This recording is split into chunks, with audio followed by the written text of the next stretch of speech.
Dan analisis data. Assalamualaikum warahmatullahi wabarakatuh. Yang saya hormati Bapak Teguh selaku dosen mata kuliah metode survei dan analisis data dan juga Bang Abi dan juga Bang Arif selaku asisten dosen. Pada kesempatan kali ini kami akan mempresentasikan tentang keanekaragaman flora dan fauna yang berstudi kasus di Pondok Halimun. Izin memperkenalkan diri, nama saya Dafar Ramdan Maulana selaku moderator ditemani oleh teman saya ada Ahmad, Miftah, Muhammad Esak Jaber, Rizky, dan juga Salsa Fasya. Pada pembahasan ini kita ada tiga topik, yaitu ada kondisi umum, keanekaragaman flora, dan keanekaragaman fauna. Yang berikutnya ada kondisi umum. Yang pertama adalah letak dan luas. Taman Nasional Gunung Gede Pangrango ini berada di Provinsi Jawa Barat, mencakup wilayah Kabupaten Sukabumi, Cianjur, dan Bogor. Lalu ada aksesibilitas dari pusat kota kepada lokasi berkisaran sekitar 30 sampai 45 menit. Lalu ada kondisi geografis. Kawasan TNGGP memiliki bentang alam pegunungan dengan ketinggian yang bervariasi antara 1000 sampai 3000 mdpl. Lalu ada kondisi iklim, suhu, dan kelembapan. Kawasan TNGGP ini termasuk dalam iklim tipe A. Curah hujan tahunan mencapai 3000 sampai 4000, 2000, 4200 mm. Lalu yang berikutnya ini ada kualitas air. Air di sungai dan aliran air kecil sepanjang jalur Curug Cibarem umumnya jernih dan tidak berbau. Lalu ada kondisi sosial dan ekonomi masyarakat sekitar. Masyarakat di sekitar Desa Perbawati umumnya bekerja pada sektor pertanian, peternakan, dan juga pariwisata berbasis alam. Lalu ada kondisi kepariwisataan di sekitar. Pondok Halimun dan Curug Ciberem merupakan objek wisata alam favorit di Sukabumi, dikelola secara resmi langsung oleh TNGGP. Baik, yang berikutnya akan dijelaskan oleh Ahmad Kintara. Baik, untuk selanjutnya ada keanekaragaman flora, itu dari tumbuhan bawah ada semak, pakuan, otan, congkak, bunga bangkai, bunga lidah, bunga talas, dan bunga tapus yang didominasi oleh paku-pakuan. Yang selanjutnya ada pancang, yaitu ada pasang, kilahuk, kiamplas, dan nansi yang didominasi oleh kilahuk, kiamplas. Dan selanjutnya ada tiang, yaitu ada cigaranti, huruf pasang, dan rasamala yang didominasi oleh pasang. Untuk yang selanjutnya ada pohon, yaitu ada pohon pasang, tanggerek, belek KTB, suangkang, cigaranti, rasa malah, huru, walen, dan pingku yang didominasi oleh pasang dan cigaranti. Untuk yang selanjutnya yaitu ada tumbuhan bawah, yaitu yang pertama ada semak, yang umumnya ditemukan dan tumbuh liar di hutan tropis Asia dan ditemukan pada plot 1, 2, dan 3. Terus yang selanjutnya ada paku-pakuan, yang ditemukan pada plot 1, dan 2, dan 3. Yang selanjutnya ada rotan, yaitu tumbuhan palma yang tumbuh secara merambat yang ditemukan pada plot 1, 2, dan 3. Yang selanjutnya ada talas, yaitu tumbuhan yang ditemukan pada plot 2 dan plot 3.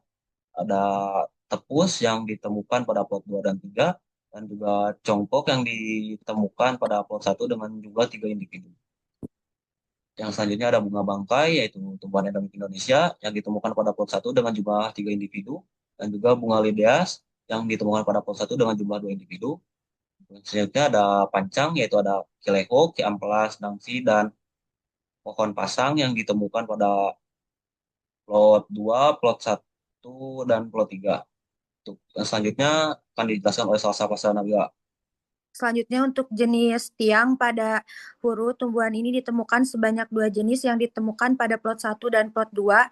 Lalu untuk jenis pasang, tumbuhan ini ditemukan 4 jenis pada plot 1 dan sampai 3. Lalu untuk jenis ciganitri, pada lokasi pengamatan didapatkan pada satu jenis tiang ciganitri pada plot 1 dan rasa mala, tumbuhan ini ditemukan satu jenis pada plot 3 dengan kondisi yang baik dan sehat.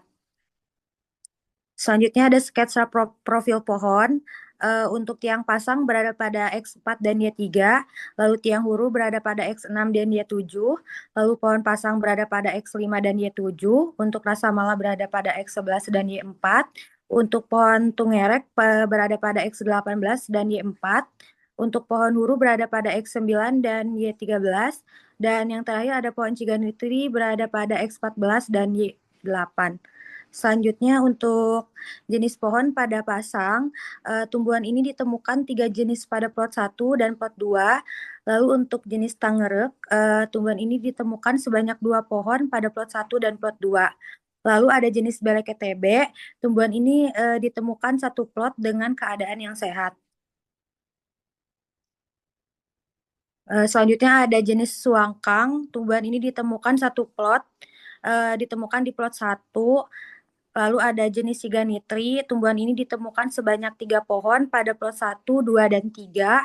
Lalu ada jenis rasamala, tumbuhan ini ditemukan 1 pohon pada plot 2. Selanjutnya ada jenis huru, tumbuhan ini ditemukan 2 pohon pada plot 2 dan 3. Lalu ada jenis walen, ditemukan 1 pohon pada plot 3. Lalu ada jenis pingku, ditemukan 1 pohon pada plot 3. Selanjutnya akan disampaikan oleh pemateri. Untuk pemateri dipersilakan. Untuk kondisi habitat terdapat 3 jenis hutan dan juga 1 kebun teh. Yang pertama itu ada hutan primer, hutan sekunder, dan kebun teh. Selanjutnya, penyebaran strata fauna dibagi menjadi 2 yaitu horizontal dan vertikal. Di mana vertikal terdapat mamalia dan burung, sementara di horizontal terdapat reptil, amfibi, dan juga serangga. Di sini ada avifauna yang dimana yang pertama Wui kelabu, walet kelinci, dan kakak Jawa. Wui kelabu ini memiliki 1 individu plot 6 hingga 10, sementara walet kelinci ada 5 individu dari plot 2, 3, 4, dan 5. Dan burung ini hanya ditemukan dengan aktivitas masing-masing yaitu bersuara dan juga berterbangan. Untuk cakar sungai, layang batu, cucak ketilang dengan aktivitas bersuara dan bertengger, di mana ditemukan pada plot 3 hingga 6, eh, dan masing-masing ditemukan sebanyak 3 individu, 4 individu, dan 10 individu. Untuk merbah cerucuk dan burung raja Asia memiliki aktivitas bertengger yang di mana terdapat 2 sampai 7 jenis dan individu dari plot 7 sampai plot 1 dan 2. Untuk selanjutnya akan dibahas oleh Sak Jabir. Sak, silakan. Baik, terima kasih Rizky. Untuk selanjutnya di avifauna yaitu ada sikatan ninon. Yang di sini burung ini ditemukan berjumlah 1 individu di plot 10. Dan selanjutnya ada bondol Jawa yang ditemukan sebanyak 5 individu pada plot 4. Untuk mamalia di sini ada lutung Jawa. Ya, lutung Jawa ini ditemukan sebanyak 7 individu pada plot 6 dan 7. Dan ada juga tupai kekes yang ditemukan 7 individu di plot 1 hingga 6. Serta bajing kelapa yang aktif di siang hari, yaitu mamalia ini hanya ditemukan 6 individu pada plot 1 hingga 6. Selanjutnya itu pada insekta, yaitu ada capung kembara. Untuk capung kembara ditemukan 8 individu pada plot 1, 3, dan 7.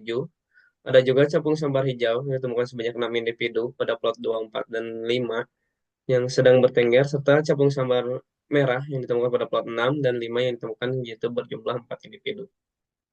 Untuk selanjutnya, itu akan dijelaskan oleh Mirta dan Pajari. Untuk waktu dan tempat dipersilahkan.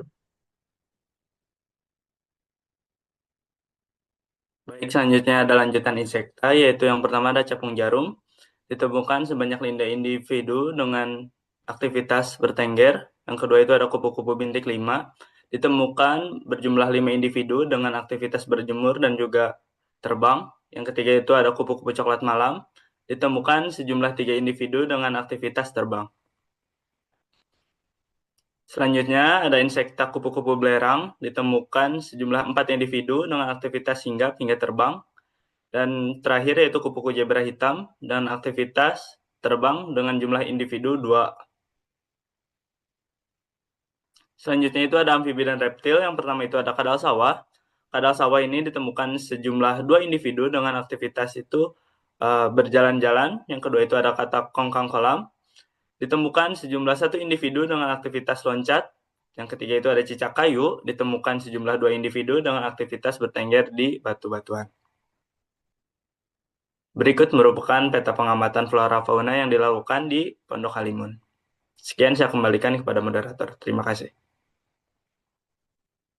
Baik, terima kasih kepada para pemateri. Selanjutnya masuk pada sesi kesimpulan. Pondok Halimun yang berada di kawasan TNGGP merupakan wilayah dengan keanekaragaman hayati yang sangat tinggi. Dari aspek flora ditemukan beragam jenis tumbuhan bawah seperti pancang, tiang, pohon, dan jenis-jenis seperti tumbuhan paku-pakuan. Lalu untuk fauna di kawasan ini terdiri dari berbagai kelompok seperti burung, mamalia, serangga, reptil, amfibi, dan beberapa jenis satwa langka dan endemik seperti lutung Jawa.